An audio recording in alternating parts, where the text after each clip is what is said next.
Oi, Thalita! Olá, tudo Olá, bem? tudo bem? Bem-vinda de volta. Obrigada. Eu que agradeço.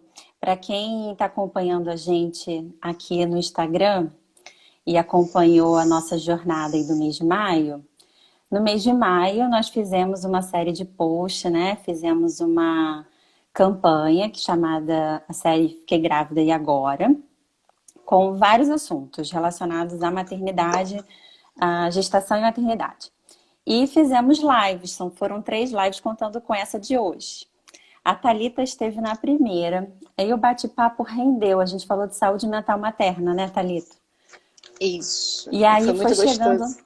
foi muito bom. E foi chegando o nosso tempo, e aí deram a sugestão para falar de culpa materna, e a gente já não tinha tempo para falar.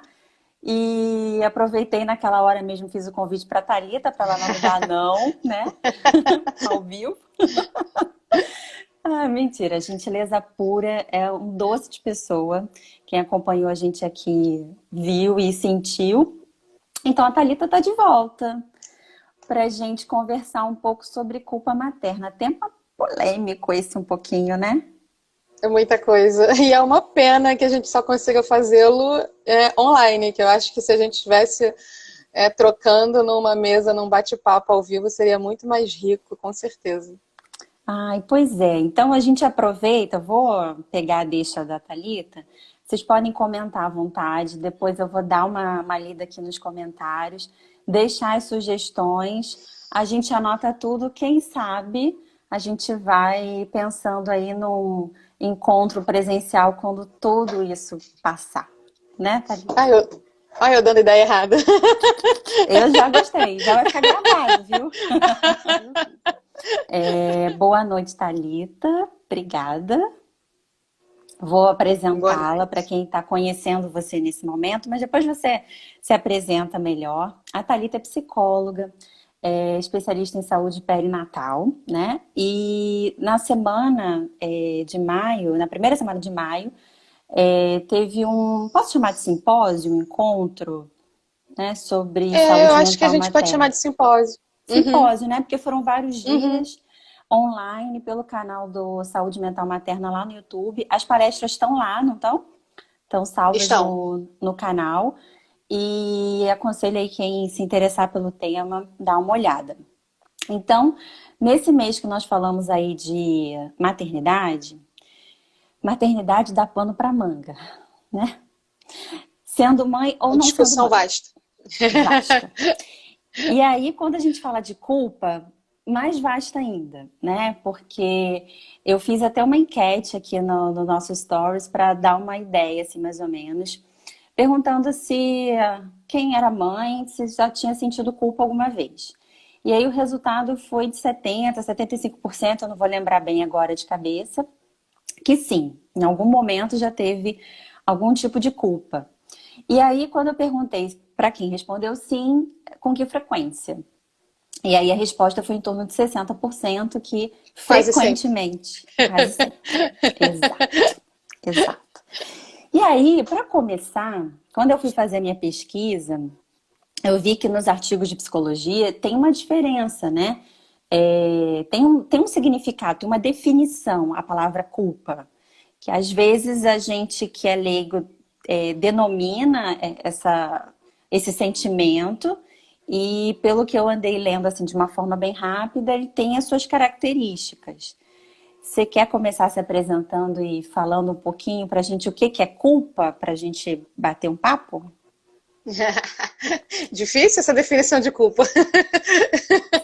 Bom, eu sou Thalita, eu sou psicóloga, sou mãe também, então esse sentimento de culpa também me bate, né?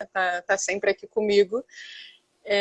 Mas quando fui pesquisar para a gente poder conversar um pouco, eu fui pensando, fui pegando os artigos que estavam sempre trazendo um viés histórico do lugar da mulher e Hum, da mãe na sociedade. Então, eu acho que a gente não pode falar de culpa materna sem perpassar esse caminho histórico, né? uhum, de muito tempo, lá em, enfim, século XVII, XVI, em que as mulheres burguesas tinham os seus bebês e não cuidavam deles. Uhum. Não amamentavam, não tinha nenhuma relação com esse bebê. Esse bebê era logo entregue para a mãe para a ama de leite, que era quem ia cuidar do bebê, só que não era um, ela cuidava daquele e de muitos outros. Numa situação de sanitária muito ruim, né? Então esses bebês muitas vezes morriam e eles não voltavam para casa. As mães, né? A gente fala da mãe, a Uhum. família nem recebia aquele bebê de volta, muitas vezes. Então, e ela também não se importava muito, porque muitas vezes ela já estava grávida de novo para outro bebê. E só em 1700 e pouco que o Rousseau, na publicação dele de Emily, foi que veio julgar essas mães e dizer que era ruim, que a mãe tinha que cuidar do bebê, e começou a trazer essa configuração um pouco mais parecida com o que a gente tem hoje, Uhum. de uma mãe que cuida, né, que ama.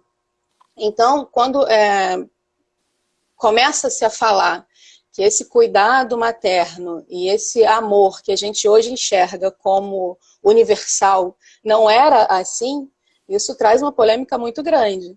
A escritora que primeiro lançou isso é um livro, eu acho que tem na rede, eu consegui no meu grupo, mas eu acho que tem PDF na rede, que chama Um Amor Conquistado.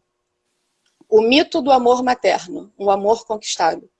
Porque, assim como qualquer outro amor que a gente tem na vida, a gente conquista. Ele é construído, né? Ele é É. construído. E esse amor que a gente tem, essa ideia de abnegação materna, Uhum. isso também é É. construído. Aquela mulher não vai amar aquele bebê instintivamente. Ah, porque eu tô Uhum. grávida, necessariamente eu amo aquele bebê. Isso não acontece assim tão naturalmente. Mas quando a gente fala disso, isso choca muitas pessoas. Como assim, hoje, né? Hoje, atualmente. Uhum. Como Uhum. você vai dizer para alguém que aquele amor da mãe, aquela abnegação que a gente construiu, que a gente tem hoje como verdadeira, como que a gente vai dizer que aquilo é construído, né? Que aquilo é socialmente construído? Então, eu acho muito importante a gente falar disso, porque a visão que a gente tem de maternidade hoje está calcada nessa construção social e cultural. Do amor E incondicional. esse amor incondicional é uma construção, Uhum. porque e a gente diz que ele é uma construção porque se não fosse assim, se não fosse uma construção cultural, seria universal, seria para todos. E a gente sabe que nem toda mãe ama o bebê. Uhum. Nem toda mãe quer aquele bebê. Tem mulheres que estão grávidas e não estão satisfeitas com aquela condição de gravidez, não se imaginam mães, não querem viver aquela maternidade, algumas abortam, outras dão para adoção, mas se existe essa mulher que não está satisfeita naquela condição de mãe, então esse amor não é incondicional. Esse amor não é instintivo, né? É um amor que a gente construiu. Ele não é biológico, né? Ele não peguei o teste e logo você sente. E é interessante ouvir assim, né? De você que é psicólogo profissional, porque quando a gente, eu acho que, eu vou falar assim na primeira pessoa, mas Uhum, isso vem também de conversas com amigas, né? Você vai de fato sentindo aquele sentimento florescer, uhum, né, na gestação. E aí é muito interessante porque quando você acha que o seu amor chegou no limite máximo, né? Agora eu amo muito. Não, você vê que você ama mais, você vai mas construindo mais. Você fica assim, como é que posso amar mais ainda essa pessoinha que me acorda tanto de madrugada, né? pois é. E eu me lembro que na minha gravidez, quando eu descobri que eu estava grávida, eu não tive essa sensação de amor imediato. Não Uhum. foi assim, meu Deus, caramba, eu tô grávida, uau, eu amo esse bebê. Porque, enfim, não foi desse jeito. E aí eu me lembro que quando da primeira vez que eu fiz a ultra, que eu vi que eu estava grávida, eu falei, caramba, eu tô grávida mesmo. Eu vi aquele Bateu o bebê dentro clique. da minha barriga, dentro da minha barriga, mexendo, todo construidinho, né? Eu tava com 12 semanas, ou sei lá, 11 semanas, então tinha o bracinho, o rostinho, o olhinho, eu falei, caramba, eu tô grávida mesmo. e como aquele amor foi nascendo e foi sendo Uhum. construído, porque eu tava querendo aquele bebê, eu estava me imaginando naquele papel de mãe, né? Então, assim, para as mulheres, isso vem sendo construído desde muito menina, né? Nós falamos isso da outra vez. Uhum. A menina é submetida à brincadeira em casa com bonequinha, com casinha, ela é criada para educar, para criar e tal, para se imaginar, espelhar aquele papel da própria mãe e se imaginar naquela condição de mãe. E só que hoje, né, depois da toda a revolução, teve a revolução industrial, a mulher buscando o mercado de trabalho e a inserção da mulher no mercado de trabalho que mudou muito a configuração de família. Essa mulher que sai mais para o trabalho, ela deixa esse espaço vazio dentro de casa, né? Uhum. Quem é que vai cuidar desse bebê? E toda essa confusão que causa na família com a saída dessa mulher. E hoje, o que a gente tem hoje, são mulheres que entendem a maternidade como amor, né? Porque é o que a gente construiu, que entendem que precisam ou que devem amar obrigatoriamente seus bebês, e que se veem nessa ambivalência, nessa dualidade de sentimento, ao mesmo tempo que quer estar com o bebê e vendo ele crescer e participar do seu crescimento, querem também a sua alforria, né? A sua liberdade, percebe que tem outros desejos, Uhum. que o desejo da maternidade não é único. Uhum. E hoje a gente consegue falar disso. Talvez as nossas mães não conseguissem, né? A geração das nossas mães estavam ali para servir as casas ainda, para servir as suas famílias ainda. Mas hoje a gente tem uma geração de mulheres que bate, tem esse embate nesses dois desejos, de sair, construir a sua carreira, mas ser mãe e fazer o que com esse bebê? Para onde vai esse bebê? Ele vai para Aí, creche, ele vai ficar em casa, e aí vem a culpa.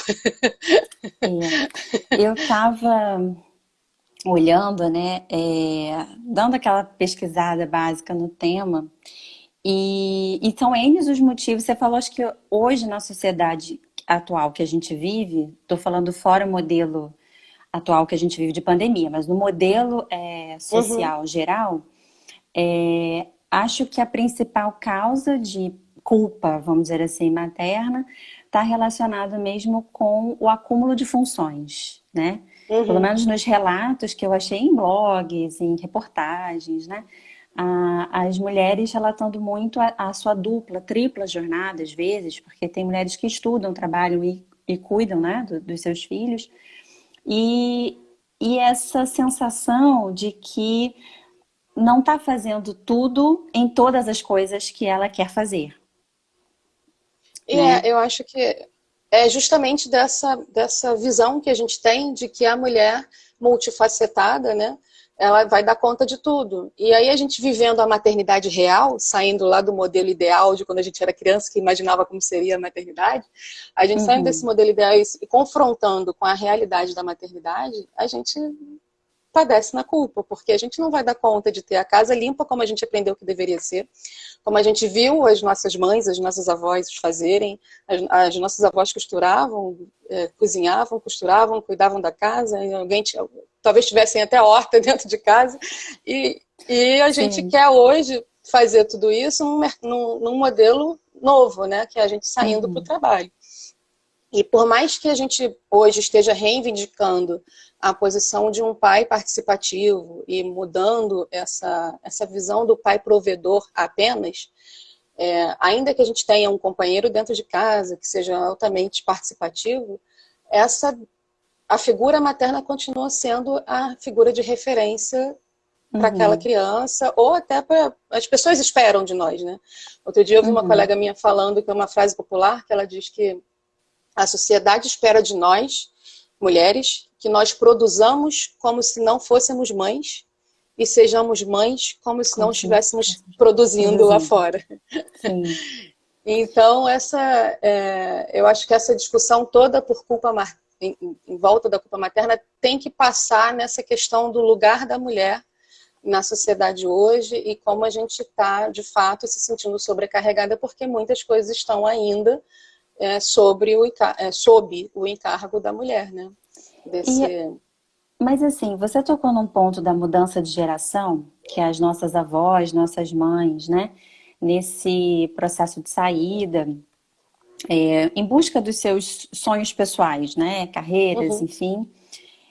Eu acho que a nossa geração também, ela vive, aí é uma opinião bem pessoal, se ficar à vontade para me corrigir, mas eu acho que a nossa geração talvez esteja vivenciando um avanço que não só a gente buscou o nosso espaço, como você citou, a gente busca que os nossos companheiros sejam participativos, né? E eu acho que nessa busca pelo nosso espaço e por um companheiro mais participativo, a gente também está aprendendo a falar mais.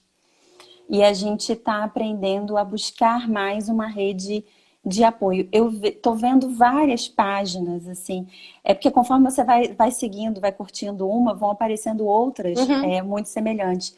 De redes de mulheres, né? Redes de mulheres empreendedoras, redes de mães que se apoiam.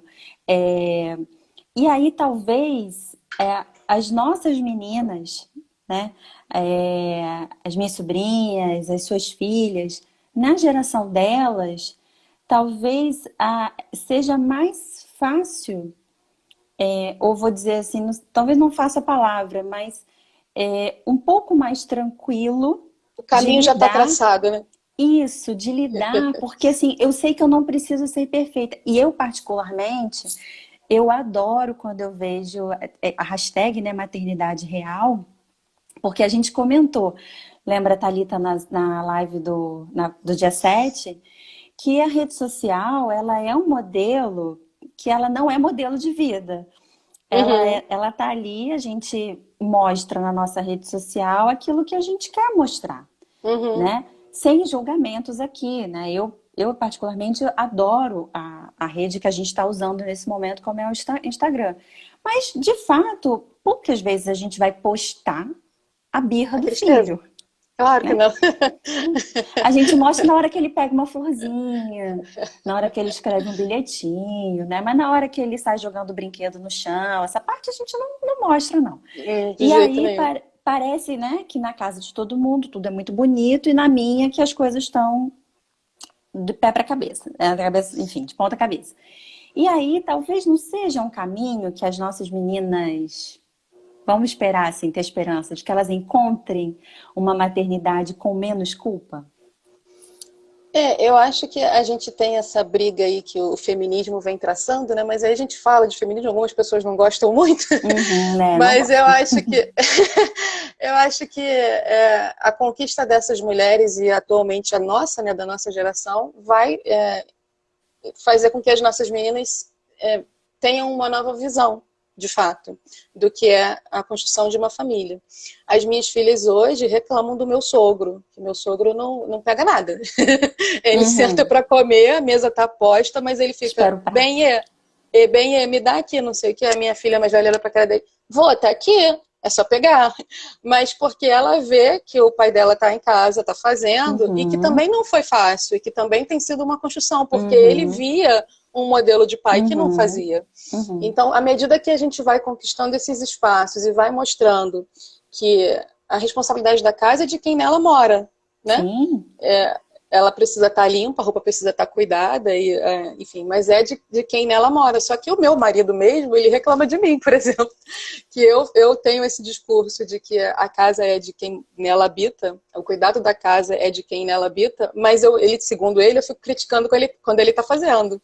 Se, se ele faz diferente e fala, hoje o almoço é por minha conta, mas dá 3 horas o almoço não saiu, ainda estou reclamando, mas cadê o almoço? Ele Aham. falou, não, mas quem está Aham. fazendo sou eu, sabe? Uhum. Então a gente precisa ocupar mesmo esse lugar, sair só do discurso, né, da fala, e deixar que os homens de fato ocupem esse espaço, porque a gente tem essa fantasia de quem sabe fazer é a gente, Uhum. né? A fantasia de que quando eu faço é melhor, do meu Uhum. jeito é o mais certo. Então, a gente está, ao mesmo tempo que a gente está, eu acho que a gente está precisando se achar também, né? Ao mesmo tempo que a gente está reivindicando que eles venham e tomem o seu papel de pai, seja participativo, a gente está um pouco também alijando e dizendo, peraí, eu quero que você faça, mas que faça do meu jeito. Então, essa é, de fato, uma construção que a gente tem que ir no dia a dia. E as minhas filhas estão vendo essas transformações. As nossas meninas, como você disse, estão vendo uma geração de pais que está mais perto, né? Uhum. Porque o cuidado com a criança pode perfeitamente ser ocupado De todo mundo. pelo pai ou pela rede de apoio. Mas que a gente precisa dar espaço, né, para essa rede de apoio atuar. O que é extremamente importante, porque o papel, né, do pai tem lá o seu modelo é importante para a formação, não é?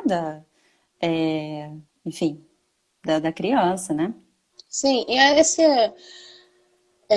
e lidar também, eu acho que nós mulheres, né, as mães, lidar com essa consciência da nossa finitude, né? Porque quando a criança começa lá nos 2 aninhos, a ter essa separação da gente, né? Que ela começa, eu quero, é meu, não sei o quê, que ela começa a enxergar-se enquanto Uhum, ser desejante, que quer outras coisas, ela consegue enxergar também que a mãe não está ali só para ela. A mãe dela também tem os seus desejos, também quer construir as suas coisas, então essa separação dessa díade, né, mãe e bebê, que acontece ali por volta dessa idade, deixa um lugar. Quando a mãe falta porque vai buscar outras coisas, porque deseja outras coisas, fica ali claro para aquele bebê, vai se clareando para aquele bebê essa separação, esse lugar uhum. vai ser ocupado por alguém.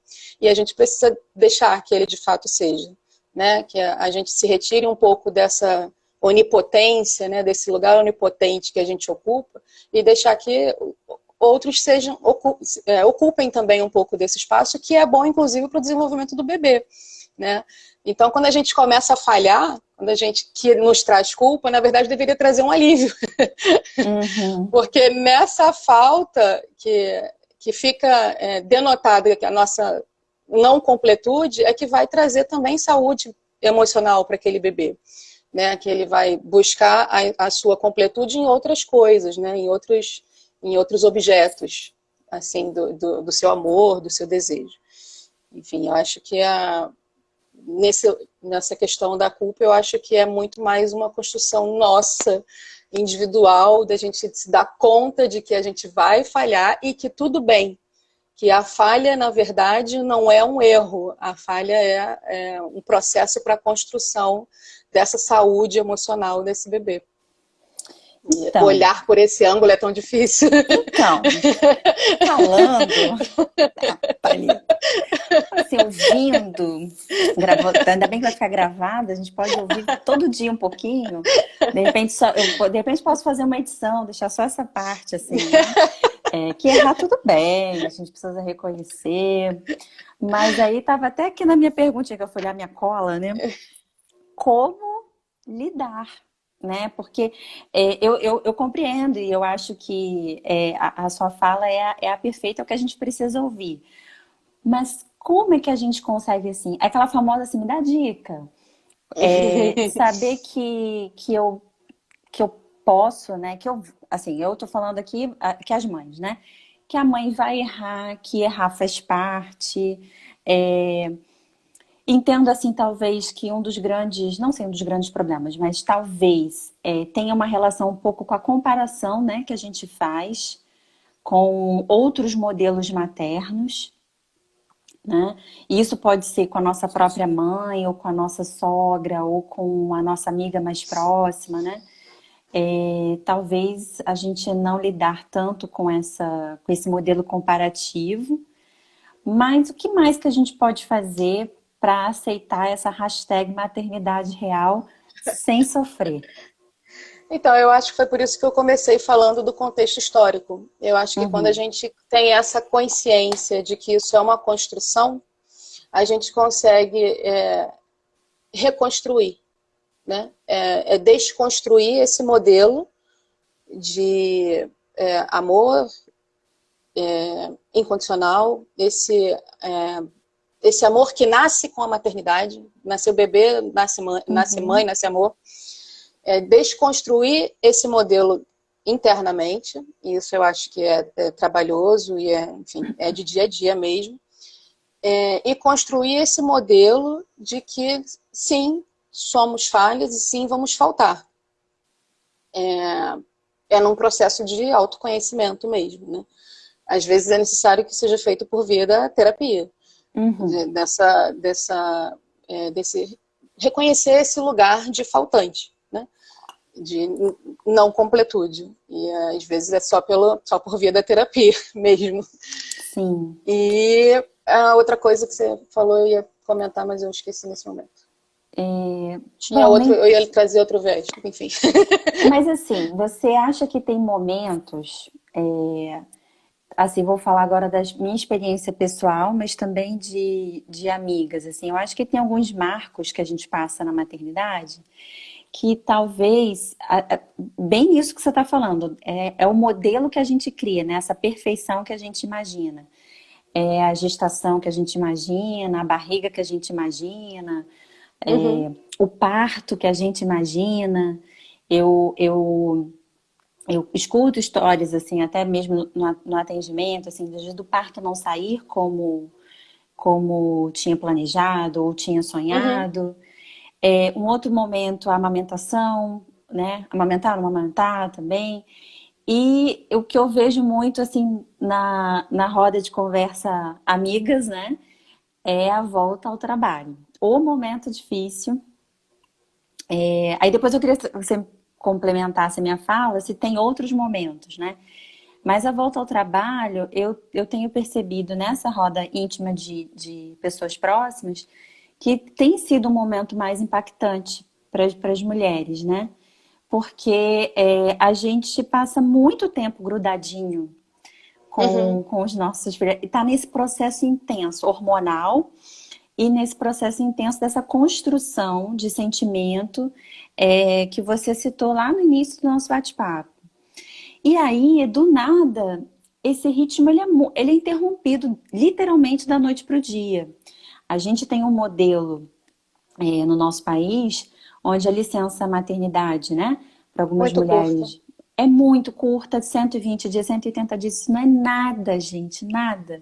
E a gente só sente quando a gente passa, né? Uhum. Às vezes você olhando de fora, 4 meses, 6 meses, tranquilo. Mas quando você está ali com seu bebê, faz diferença. A criança É ainda o período depende em que muito ele de você. começa a sorrir, né? É o período em que ele começa a interagir. E você, meu Deus, ele tá tão bonitinho, eu vou ter que deixar na creche. Vai deixar Nessas você bichas. perde marcos, não é? Você Sim. perde. Aí eu vou contar um fato aqui pessoal. A minha mãe acho que está aqui online, né? Eu voltei a trabalhar, o Pedro tinha 9 meses. E aí ele estava ensaiando, as 2 semanas antes, aquela coisa assim, vai Anda, não engatinhar, anda. Aham. né? Vai. E aí voltei a trabalhar. Na semana que eu voltei a trabalhar, o que que acontece? Minha mãe me liga. Ele Manda. engatinhou, filmei pra você. Você não tá Ai, dá pra acreditando chorar. nisso? Dá de chorar. Eu chorei de felicidade, óbvio, mas eu falei assim, como? Porque eu não estava. Minha mãe tá online, ela já deu levantar a mãozinha. Falei, como que eu perdi isso? E aí, sim, eu vejo experiências de amigas próximas que passam pelo mesmo. Então, você tá no lugar que você. O puerpério, né, licença maternidade é uma coisa louca. Você tá em casa, mas você já tá aqui com o bebê, você quer voltar, Uhum. e aí quer Uhum. fugir. Mas aí, quando você tem que de fato fugir, voltar para sua realidade, você tá com a cabeça ainda no seu bebê. E eu percebo que, pelo menos para mim e para algumas amigas bem próximas, é um momento tenso. Foi um momento tenso. Como a gente lida aí? Eu estava lendo, né, nessa questão da volta ao trabalho, que as pesquisas mostram que isso é uma questão para as mulheres de escolaridade mais alta, porque é uma questão que ela quer voltar ao trabalho por uma realização pessoal e Uhum, muito mais passa pelo viés da realização profissional do que pela necessidade financeira. Então, vem a culpa nesse sentido, porque, poxa, será que eu precisaria mesmo? o meu filho tá lá, tá desenvolvendo, mas aí eu não fui criada para ser mãe, para cuidar do meu bebê, e eu vou sair, vou Hum, deixar meu bebê na creche, e quem é que vai cuidar dele na creche? E essa construção que a gente tem também, o artigo falava disso, da creche ser um lugar ruim. Também a gente vem construindo isso, sim, né? A creche é um lugar, historicamente, em que se depositavam as crianças. Vídeo que a gente falou lá no começo, quando os bebezinhos sim. iam para a ama de leite e tal. Então, é um lugar em que se abandonavam os bebês. Então, essa construção social da Uhum, creche como um lugar em que se abandonam bebês, a gente também ainda traz hoje. Por isso que quando a gente vai procurar uhum. uma creche, será que a creche é boa e tem câmera e você fica com toda aquela alucinação de que será que vai cuidar do bebê direito? E isso vem um pouco também dessa construção. E aí o mesmo artigo dizia que isso não é uma verdade para as mulheres menos escolarizadas, de renda mais baixa, porque essa não é uma opção.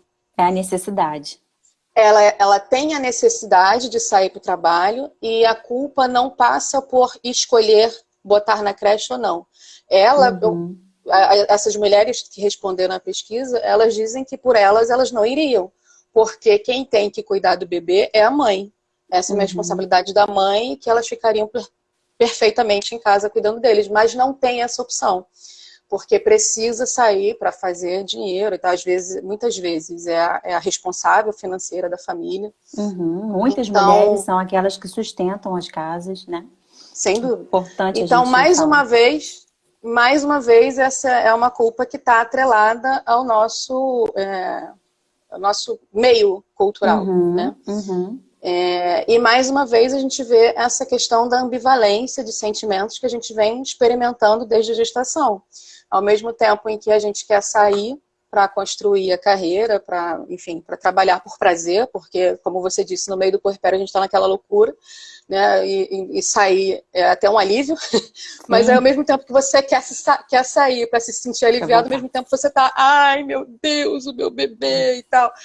Enfim, então eu acho que eu não tenho, infelizmente, chegou o momento crítico da live. Infelizmente eu não tenho a receita. Não, não tem, mas assim, você não tem a receita, mas o mais importante você deixou que foi a reflexão, por exemplo, na sua fala, da gente pensar, você tocou você disse uma coisa que me sensibilizou, né? As mulheres com renda mais baixa, elas votam por total necessidade. Né? Uhum, Então, assim, a gente já tocou aqui em tópicos como a licença maternidade, que é muito baixa. muito Aliás, baixo. assim, a gente quando fala em igualdade, equidade, a gente tem que brigar, né? Brigar, e que eu digo batalhar, né? Uhum. Por uma licença parental. Já está mais do que na hora do Brasil discutir, em termos de política pública, as licenças parentais, né? Porque é É, assim que a gente vai como garantir que as a nossas. exemplo de países. Sim, A exemplo dos Suécia, por países do exterior. exemplo. Uhum, Então, você, ao dar uma licença parental, primeiro que você não vai dar aquele pensamento de vou horroroso, né? Se você vai ou não contratar uma mulher porque ela vai engravidar. Homem engravida uhum, também, vira pai uhum. também, gente, até 70 anos. Tá virando pai. Então, a hora que. Vão me bloquear. A hora que. Mas não é verdade? Então, a E hora que a assim, eu acho gente. que me lembrei agora a gente falando de pai, essa é a maior prova de que essa culpa que a gente sente tem a ver com uma construção social do lugar da mulher na sociedade, que o homem não sente essa culpa, A grande né? maioria não sente mesmo, não. É Não super tranquilo. sente. É. A esposa, a companheira, enfim, teve lá o seu bebê e no dia seguinte, ou 5 dias, ou 20 dias depois, o cara tá no trabalho e as pessoas perguntam, e aí, como é que tá o bebê? Ah, tá ótimo, tá tudo bem, não sei o quê. E o cara chega lá e assim, ele não acorda quando o bebê chora, muitas vezes, né? Tá dormindo, o bebê tá chorando ali desesperadamente. Ele não Uhum. tem não tá ligado né, esse sentimento que a gente aprendeu a construir. E não é porque a gente é mulher e ele é homem.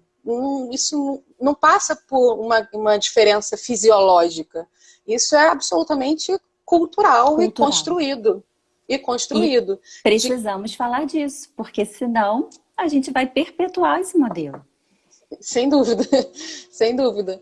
Porque o bebê Eu estava vendo uma série na Netflix que fala um pouco também dessa resposta que a mulher dá imediatamente ao bebê, algumas diferenças que acontecem hormonalmente, Uhum. mas se tiver um pai respondendo aquele bebê na mesma medida em que a mãe está respondendo ao bebê, essa diferença hormonal não acontece. Então, não acontece só nela, né? Acontece nele também. Uhum. Ele é capaz de vivenciar essa mesma modulação hormonal no trato com o bebê que a mãe é capaz de vivenciar. Então, quer dizer, não é uma diferença fisiológica, é absolutamente Uhum. cultural. Então, Cultural. se ele tem esse espaço de cuidado com o bebê, que a gente também cede, né, naquilo que eu estava falando antes, a gente não achar que só o nosso cuidado é o certo. Se a gente também Uhum. recua um pouco nesse cuidado, nesse lugar da perfeição, e esse homem também vai ocupar esse lugar mais ativo na maternidade, a gente vê que as respostas nesse vínculo com o bebê e nessa modulação hormonal são basicamente as mesmas. Depois eu me lembro, se eu me lembrar do nome da série, eu até boto, mas é uma que estava circulando agora. Os Eu acho. bebês, Ah, bebês, tá. Depois eu vou te bebês perguntar inteligentes. para Eu não me poder lembro. olhar. Depois eu posso mandar. E eu gostei, achei bem interessante. Porque mostra que isso não é fisiológico e, mais uma vez, é uma construção nossa. Então, a gente, para lidar com a culpa, a gente tem que vir desconstruindo essa nossa construção social, né? E fazendo esse Uhum. novo olhar do nosso papel, do nosso lugar, enfim, recuando um pouco nesse ideal de perfeição que a gente tem sobre nós mesmos. O cuidado é dividido, né? Sim, compartilhado. Compartilhado, isso aí. Ah, boa, obrigada, isso mesmo. A gente acha que as palavras têm o mesmo significado, mas não tem, Tem. né? Aqui tem a Thaís, Thaís é professora também na FRJ, do grupo Germinar, fizeram uma live hoje também para falar acho que foi amamentação, né, Thaís? Pode me corrigir, deve estar lá no Instagram delas. E ela tá colocando aqui que a série é Bebês, então para quem tá acompanhando a Eu não gente. sei se é só bebês, mas se ela tá dizendo, então é. É, Tinha bebês no nome, mas eu não me lembro se tinha alguma coisa além de bebês, mas acho que é por ela aí, é colocou assim aqui é mesmo. bebês É, e ela colocou uma pergunta, assim, algo que dá pra gente refletir meio nessa parte que a gente está conversando agora, que com essa construção cultural da figura do pai, será que a licença parental vai mudar algo no Brasil? Algo pra gente pensar. talvez seja luta, né? Assim como as mulheres vieram conquistando seu lugar no mercado de trabalho, a questão do voto, né? Da briga lá no sufrágio, do sufragismo, Uhum, e reivindicando esse lugar, e essa coisa atualmente do parto, as mulheres requerendo o seu lugar de parto natural e brigando pelo parto natural. Eu vejo aí, a minha filha mais velha vai fazer 10 anos. Então, nesses 10 anos, eu vejo o quanto o movimento de mulheres caminhou buscando essa proximidade com o parto natural e como conquistou uhum. vitórias, né, nessa briga, nesse embate. Então, eu acho que também, nessa questão da licença parental, é com luta, é com briga, é avançando dia a É, dia. E que tem que partir deles também, né? A gente está aqui falando, mas tem que ir à luta e pedir e buscar, até porque já aumentou, né?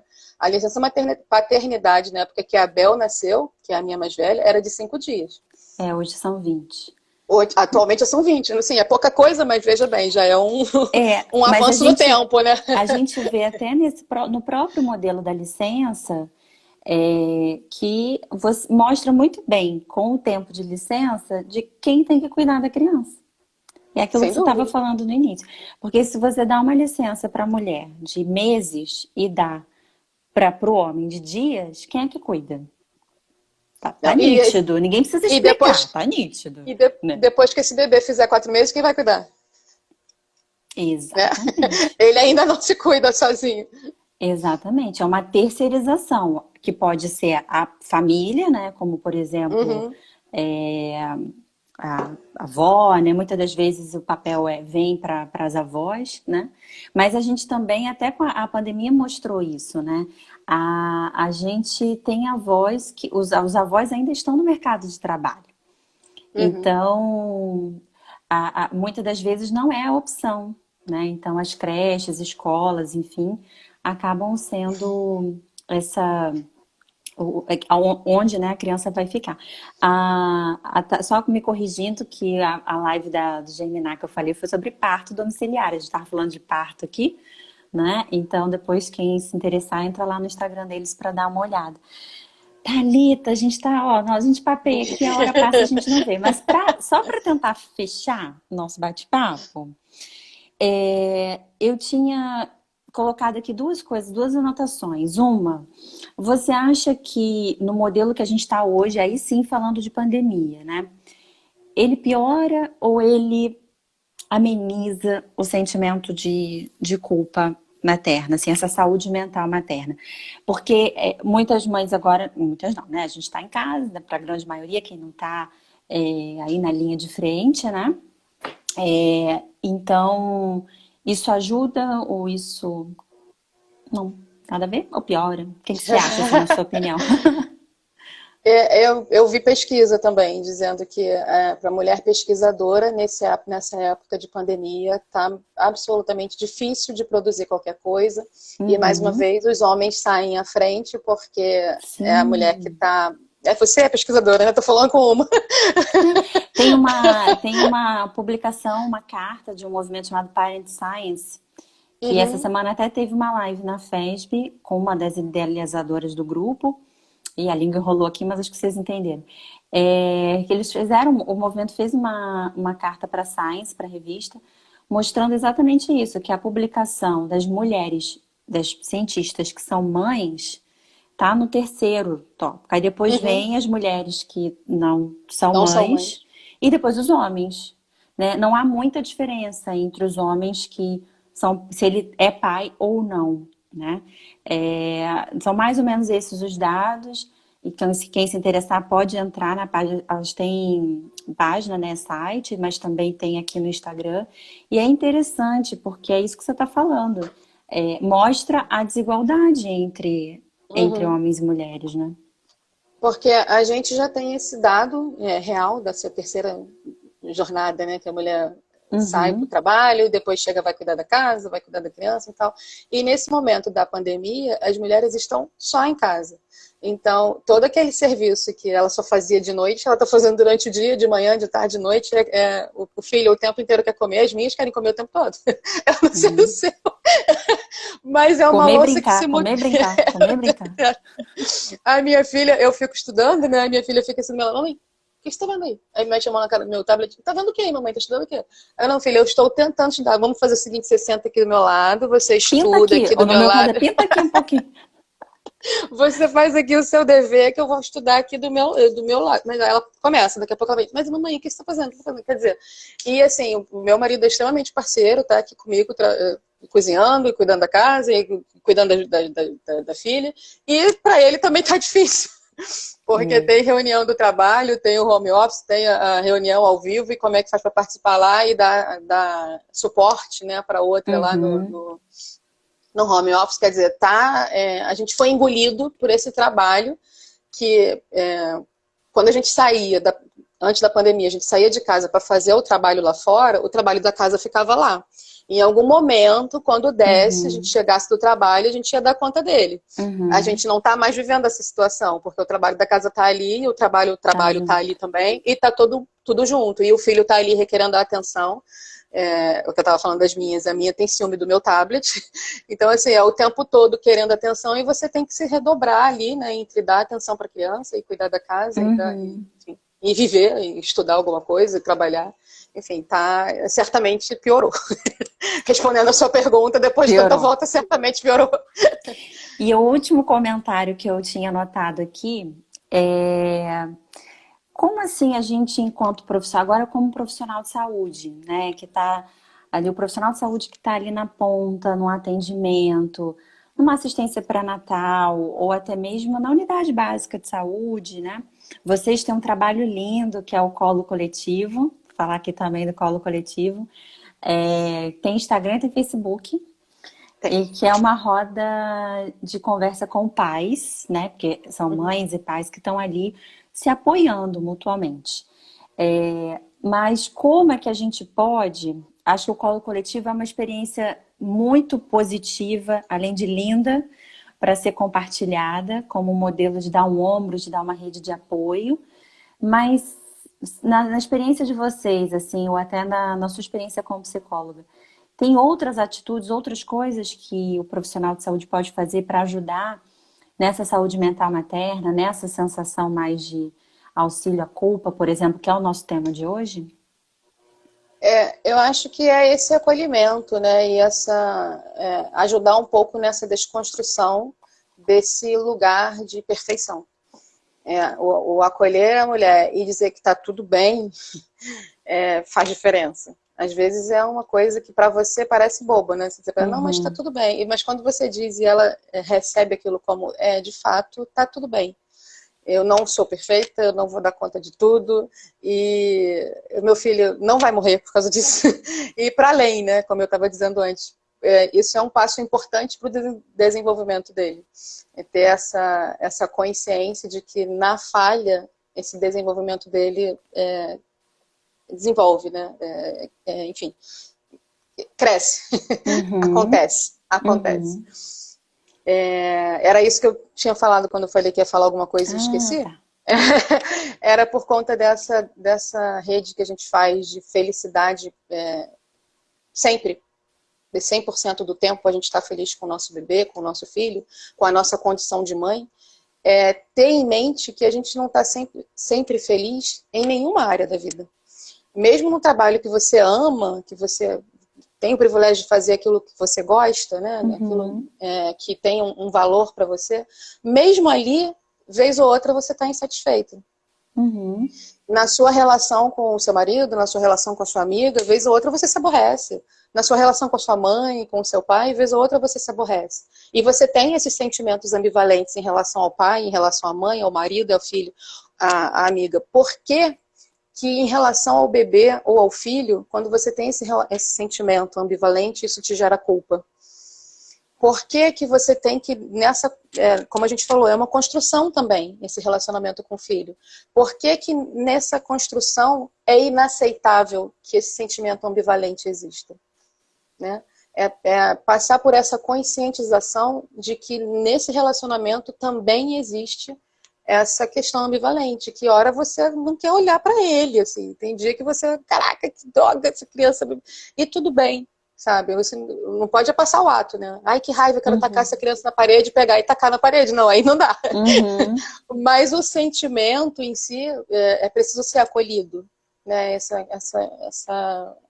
Esse sentimento de não, agora eu preciso ficar um pouco afastada do bebê, do filho mais velho, que seja. Agora eu preciso de um tempo meu e acolher esse sentimento de que agora eu preciso de um tempo meu. Eu falo isso para as minhas filhas, ó, agora quando eu falar que preciso ficar sozinha, me deixa ficar sozinha. essa é uma boa Agora eu tô dica, precisando, né? Ó, essa é uma boa dica. eu preciso ficar sozinha agora, me aborreci, peraí, dá licença e tal, antes que a casa caia, né? E que cai também, tá? Tô aqui falando e tal, mas a minha casa também cai, de vez em quando também tô surtada aqui, dando meus gritos. Mas eu sempre procurei falar isso para elas, educá-las nesse sentido de que às vezes eu preciso estar sozinha. Falo isso para elas, às vezes está aborrecida, você precisa ficar sozinha um pouco, vai pensar e tal, e às vezes sou eu que preciso ficar sozinha. Se a gente Uhum. constrói essa relação de sinceridade com os filhos, eu acho que isso também é muito produtivo.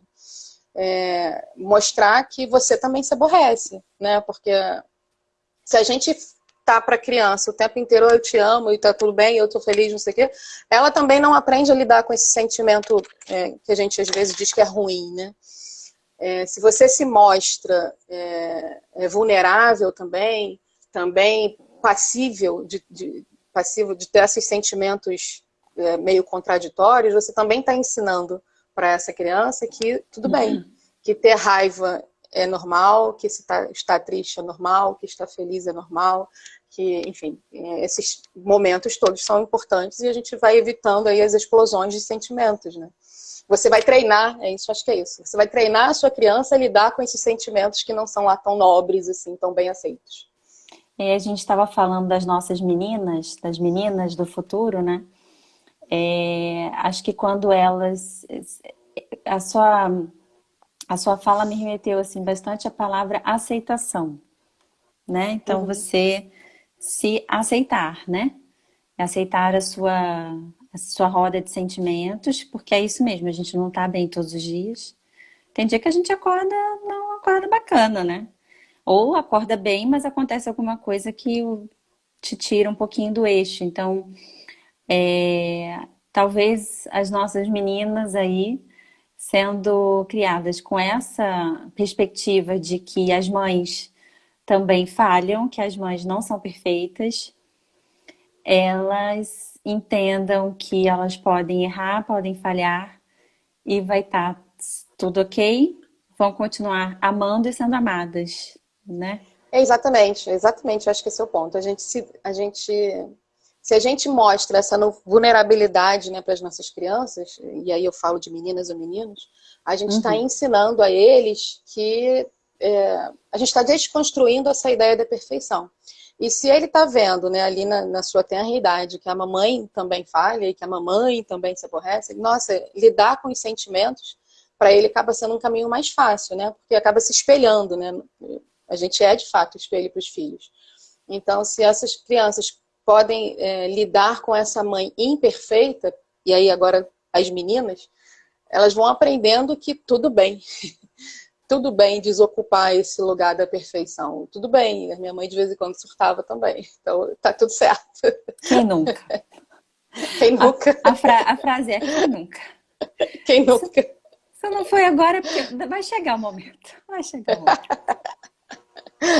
Ai, Thalita, muito obrigada. A gente ganhou aqui corações, a gente ganhou uma obrigada, comentei da Thaís, a Aline, que é uma amiga querida também, estava assistindo, tá assistindo ou estava assistindo a gente. Quando você comentou do livro, você pode só depois repetir o nome do livro?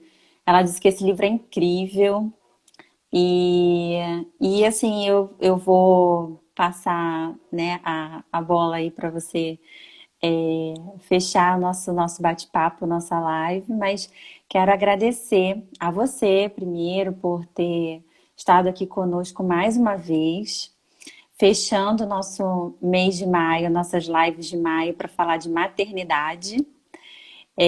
Agradecer a cada pessoa que esteve aí com a gente. E a gente vai deixar depois a live salva, também vai para o nosso canal do YouTube. E podem comentar, podem mandar perguntas, porque depois a Thalita, como eu disse, é uma fofa. Eu prometo que eu encaminho para ela. Ou, se vocês preferirem, aí já estou fazendo sua propaganda. Manda lá direto no perfil dela, porque eu deixei marcadinho. E aí tenho certeza que ela vai conversar com vocês da melhor forma possível. Thalita, muito, muito obrigada. Eu vou repetir o que eu disse da outra vez. Obrigada pela generosidade, por sempre vir com essa conversa gentil, porque independente da fase que a gente está passando na sociedade, como hoje a gente está num momento mais, né, atípico, que está mexendo com todo mundo, que a nossa palavra de aquela palavra que vai nos acompanhar seja a escuta, né, a empatia, como as pessoas gostam de usar, mas não só usar em forma de palavra, usar também em forma de atitude. E a gente aqui no Nesan gosta bastante de levantar a bandeira da rede de apoio materna, porque é extremamente importante, seja qual for a rede, se é a sua mãe, se é a creche, se é enfim, não importa quem está te ajudando, o pai está compartilhando com você, né? Mas que essa rede de apoio ela é imprescindível para que a gente tenha uma maternidade mais leve. Então, Sem dúvida. obrigada. E eu vou deixar você encerrar. Um beijo, gente. O livro é Um Amor Conquistado, só que ele tem um subtítulo, que agora eu não me lembro exatamente, mas eu acho que Uhum. é O Mito do Amor Materno, acho que é isso. Um Amor Conquistado, aí O Mito do Amor Materno. Elizabeth Badinter. Eu posso depois mandar para você, Tá, me manda, porque aí se eu posso quiser, pelo colocar. WhatsApp, Uhum, uhum. que aí você pode botar na descrição do vídeo, não sei, Tá. mas eu posso mandar. E agradeço também a oportunidade de estar aqui. Sempre fico nervosa. Somos duas, eu te falei isso, eu falei, meu Deus, eu fico com frio na barriga, pelo amor de Deus. E hoje, especialmente, que o Instagram resolveu dar pau aí, mas enfim, Esse estamos aqui. bastidor a gente não contou, não, né? Acho que a conversa foi boa, foi produtiva. Eu acho que Foi. a gente tem que, de fato, trabalhar nessa nossa aceitação da nossa finitude, né, da nossa incompletude. Acho que a palavra é essa. E, enfim, recuar um pouco também dessa posição de perfeição materna. Eu falo isso para mim mesma. Antes de falar para vocês, eu estou falando para mim que a gente vai conquistando um pouco mais de saúde nesse quesito. E se precisar, se esse caminho de autoconhecimento tiver que ser pelo viés da terapia, que seja. Bate lá na porta do psicólogo e pede socorro. Isso aí, E a que é gente vai, ótimo, tem que pedir e a mesmo. gente vai, e a gente vai construindo diferente, né, do que está construído até hoje. Acho que é isso. Obrigada pela sua generosidade também. Eu acho que é isso que faz com que a gente fique mais tranquila, que o bate-papo acaba sendo muito gostoso e a gente vai fluindo melhor. Fico feliz. Obrigada. Obrigada a você. Só dois últimos recadinhos aí para você. A Blandina, que é a psicóloga, fiquei feliz, Blandina, de ver você aqui com a gente, que é a psicóloga do campus. Deu parabéns aí pela live. Obrigada de coração pelo carinho. Ai, e olha, tem alguém com saudade de você, Thalita. Thalita, sua maravilhosa, saudade do nosso colo coletivo. Nossa, É uma imagina. pena, o colo não tá. O colo, a gente começou o colo com uma tentativa de ser um grupo que ia trazer evidência científica a respeito do parto, e ele se mostrou muito mais do que isso. Ele tem sido, de fato, uma rede de apoio no pós-parto também, porque as mulheres iam grávidas e hoje voltam com seus bebês e fazem amizades umas com as outras. Então, o grupo funciona muito. Falando, né? Eu passo por isso, você passa também, olha só, eu não tô sozinha, né? Nesse sentido. Então, o colo é uma delícia mesmo, é uma pena que a gente ainda tá aí, acho que há 3 encontros já sem poder acontecer. Desde março a gente não faz. Então, março, abril e maio. Pois é. Gente, Um um beijo, beijo, muito Fernanda. obrigada. Beijo, Thalita.